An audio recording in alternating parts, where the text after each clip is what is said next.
Bonjour à tous. Un homme condamné pour avoir battu à mort son fils de 3 ans. Explication dans cette vidéo. 17 août 2023, 23h. Tout juste rentré de la supérette avec sa bouteille d'alcool, Daniel Hardcastle se prépare à passer une super soirée. Collé devant son ordinateur, verre en main, il drague une inconnue en appel vidéo. Pour faire craquer les femmes, ce grand rouquin de 31 ans pense avoir un truc infaillible.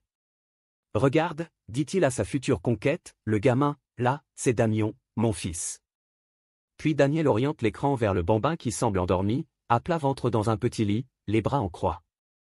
On ne distingue pas grand-chose, la pièce est sombre, mais le cou du bébé marche à chaque fois, la fille pousse des cris attendris. Oh, il est trop mignon. Trop mignon, oui. Sauf que cet enfant ne dort pas. Battu, brisé de souffrance, il lutte contre la mort. Damien naît le 9 juillet 2021. Les services sociaux le retirent immédiatement à sa mère, une toxicomane incapable de s'occuper de lui. Confié à une famille d'accueil, entouré d'amour et de bienveillance, il devient un petit bonhomme potelé et heureux de vivre. C'est bien simple, il aime tout, ses parents adoptifs, l'heure du bain. Il s'émerveille devant l'émission de télé pour les enfants. Des mois de bonheur. Seulement voilà, début 2023, un test ADN révèle l'identité de son père biologique. Un certain Daniel Hardcastle. Découvrir qu'il est papa est d'abord un choc pour cet homme, qui gagne sa vie comme tatoueur. Puis, très vite, le trentenaire s'enthousiasme et décide de récupérer la garde de son fils. Qu'on lui accorde après 5 mois d'évaluation et de cours pratiques. La famille d'accueil est bouleversée d'avoir à se séparer de Damien. L'apprenti papa, lui, bénéficie à plein de son statut. Les services sociaux lui dégotent une place en crèche et mettent un appartement à sa disposition en face de son magasin de tatouage. L'association d'admetteurs, qui soutient les papas solos, lui fournit réfrigérateur, congélateur et lave-linge. Conseillé par une amie débrouillarde, Hardcastle ne rate aucune des aides auxquelles il a droit. Pour gérer le quotidien, il peut également compter sur sa propre mère, Linda.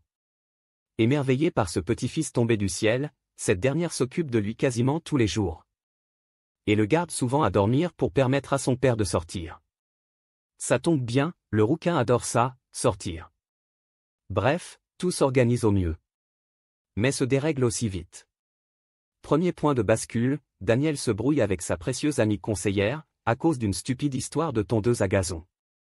Elle coupe définitivement les ponts avec lui. Presque simultanément, la grand-mère tombe malade et ne peut plus s'occuper de Damien. Le tatoueur se retrouve seul à la barre et découvre la vraie vie d'un jeune papa, qu'il n'avait encore fait qu'effleurer.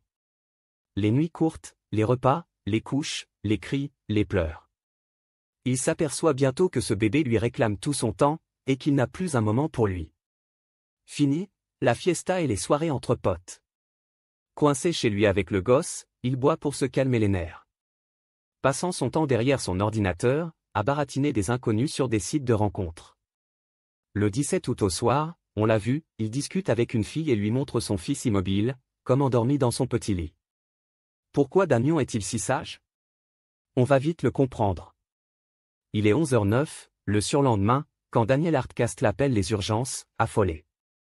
Il explique qu'il préparait le déjeuner quand il a entendu un bruit sourd dans la salle de séjour. En allant voir, il aurait trouvé son fils de 2 ans allongé à terre, inconscient. Il a dû tomber en jouant et sa tête a heurté la table basse.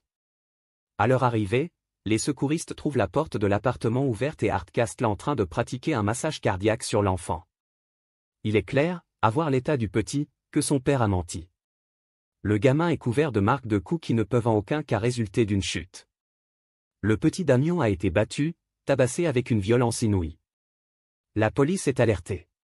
Le pauvre gosse est évacué en urgence vers l'hôpital pour enfants de Manchester. Quand les forces de l'ordre arrivent chez lui, Daniel Hardcastle est en train de frotter son canapé avec une éponge. Il tente de faire disparaître des taches de sang sur les coussins. Embarqué au poste, il jure ses grands dieux que le gosse est vraiment tombé tout seul. Il a toujours été incroyablement maladroit, précise-t-il. Mais ce qui est incroyable, c'est plutôt le culot qu'il faut pour mentir avec un tel aplomb.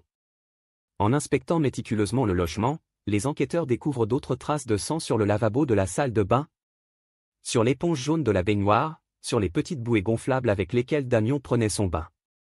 Il y en a aussi sur la porte, le lit, le matelas, l'oreiller, la commode, le linge entassé sur une chaise. Une véritable scène de crime.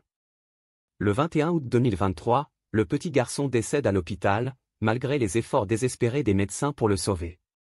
Le rapport du légiste révèle le calvaire qu'il a enduré, plus de 80 blessures sont relevées sur son petit corps. Morsures à la cuisse, au bras, côte fracturée, hématomes à la tête, au visage, à la poitrine. À l'abdomen, aux bras, aux jambes, aux pieds, marques de strangulation sur le cou. Martyrisé pendant des jours, Damion présente également des lésions graves à l'intérieur de la bouche, avec rupture du frein. La membrane qui relie la lèvre supérieure à la gencive, comme si on y avait introduit quelque chose de force. Peut-être son petit gobelet d'enfant, que l'on trouve maculé de sang.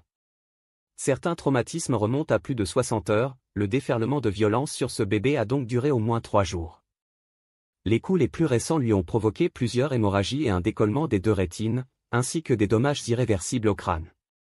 Même si on avait pu le sauver, son cerveau serait resté irrémédiablement endommagé. 1 an après son crime atroce, Daniel Hardcastle vient de comparaître devant le tribunal. Les charges retenues contre lui sont accablantes. À 2 reprises au moins, dans les semaines qui ont précédé la mort de l'enfant, il avait fait des recherches très explicites sur Internet. Combien de temps mettent des ecchymoses pour guérir chez les tout-petits? Comment atténuer une trace de coup sur une jambe? On a également pu reconstituer ces pathétiques manœuvres pour tenter de maquiller la mort de son enfant en accident. Avant l'arrivée des secours, le tatoueur a retiré le t-shirt collé de sang de son gosse pour lui en mettre un propre. Puis il a lavé le sol à grandes eaux. Ensuite, pendant que les secouristes tentaient de sauver Damion, il a enlevé discrètement sa petite housse de couette ensanglantée et l'a fourrée dans la machine à laver.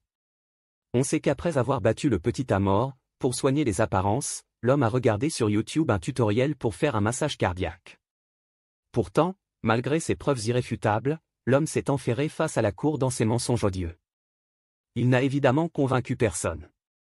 Reconnu coupable de meurtre à l'unanimité, Daniel Hardcastle a été condamné à la prison à perpétuité. Une question demeure toutefois, à l'époque où il a réclamé la garde de son fils, avait-il le réel désir de s'occuper de lui? Ou cherchait-il cyniquement à toucher des subventions, voire à se servir de l'enfant pour ses plans drague foireux? On peut se le demander.